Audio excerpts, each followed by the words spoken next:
Hey, yo, welcome back to Doug and Beyond. So we're about 12, 13 games into the college basketball season here so far. We already had, of course, before Thanksgiving, the college tournaments going on, the holiday tournaments, all that kind of stuff, non-conference games. Just obviously, we're gonna have a lot of matchups here that we might not be looking to see as the best matchups here. We had a lot of blowouts, of course, with the big teams going against really small teams, and vice versa here along the way. But of course, we had the we of course had some teams get knocked out of the top 25 so far that started pretty low, pretty highly ranked, and we had some teams that had not been ranked at all and are now in the top 25. That's how it always going to happen. Obviously, you have to go through the season for it, and obviously make it to the new year and March Madness. But obviously, before the beginning of the season, I did a top 5 projected players in the country here. And here we're just gonna see how they stand here going into the conference games and also the new year before it all really goes down here and get a lot of the in-conference rival games going on, which are so exciting as always here.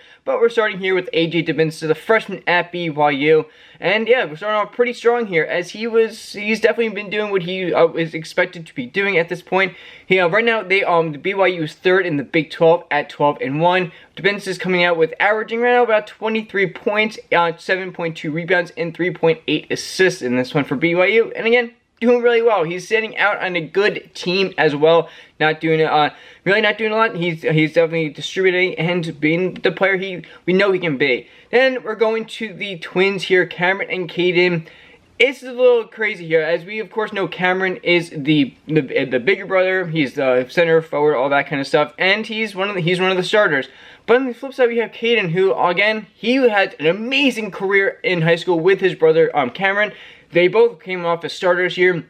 So it's kind of a little screwed here, I think, with the numbers, because we don't have Caden does not start, and if he does, he's not getting all the minutes that he get. But yeah, he's basically 5th, 6th, 7th man on this team for Duke, which being the 5th, 6th man on Duke is still amazing, and that is nothing to be ashamed of. And he's still putting up numbers that. If he just got just a couple more minutes every game, these numbers for him just be just that much higher for him. But he definitely can make a lot help this team Duke team out really well in the ACC here. As right now, Duke is tied in 3rd in the ACC with Virginia. But yeah, we have Cam right now with his averaging of 23 points, 10 rebounds, and 4 assists. If you've been watching it, he's been just crushing it. He's been basically just like one of the guys there that Duke is like, you're going against Duke, you're going against Cameron Booster there. And obviously on the side there, you're going against Caden, who again is nothing to be ashamed of with how he's playing. You're on Duke, you're on one of the best teams in the country here. And yeah, we have Caden, 6.5 points, 2 rebounds, and 3.2 assists averaging currently. I really hope that they can get him in more, and honestly, as a starter also as well, he definitely deserves it. Both these players have come off as starters off of a very good basketball team in high school and have amazing resumes. I will be linking these videos down below and all that kind of stuff. So definitely look out for the top 5 team and see who it was and see where we are now with the top 5 players in the country as well. And also with their high school thing, I did make one, so I will be putting that down below. Then we move on here to Darian Peterson, Kansas. He's a freshman, and again, also doing really well. 10-3 in the Big 12. Right now, he's averaging 19.3 points, 3.8 rebounds, and 2.8 assists. Again, these players are all on fantastic and crazy good teams to begin with, and the fact that they can even stand out to this point and be even better than what maybe sometimes we projected, although the next couple ones here kind of on the lower side, but again, you're on very good teams in general, and to stand out with these numbers is very, very good, and they're going to be of course in the top draft picks here projected.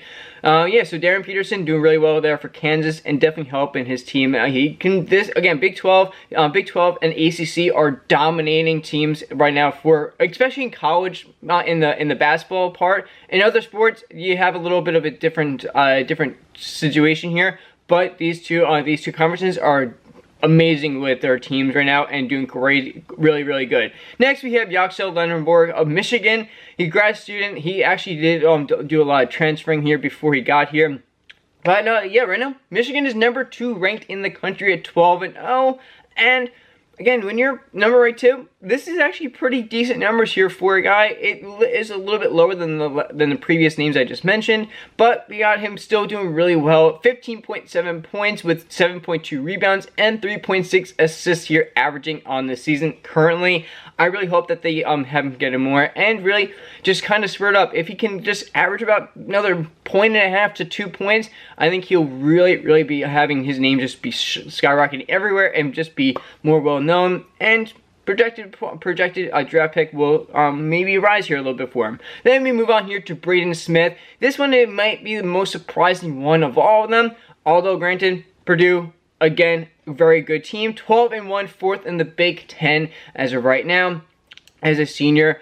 And again, 12.5 points, 4.1 rebounds, and 9.5 assists. Again, he's doing really well, but I thought those numbers would be a little bit higher. I thought they would be over 15 points, maybe closer to the 20-point range here for him. The rebounds is not crazy bad. He's not a center here.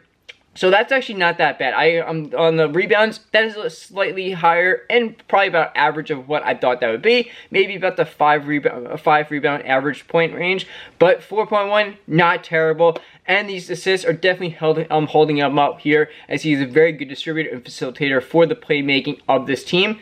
And again, 12-1 in the Big Ten and in the country. It's not too shabby here, honestly. So honestly, we do have a couple more months here until the March Madness, and a lot of these guys, I'm guaranteeing, are going to go off, especially in those games against their major rivals in their conference, and should be extremely excited to see.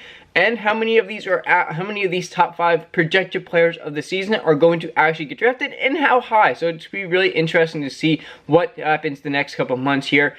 And obviously, I'm guaranteeing most of the probably, I would say, every single one of these teams, BYU, Kansas, Duke, and Michigan, and Purdue, will all be in the tournament unless something bizarre, crazy, insane happens to these teams and they just crash and burn to the highest bidder, just like we had a couple years ago. I always go back to North Carolina just crashing and burning that year when they were projected to just crush every team. But hopefully that doesn't happen. Hopefully you have a very good season for a lot of these players and a lot of these teams. And I'll see you on the next one. Peace!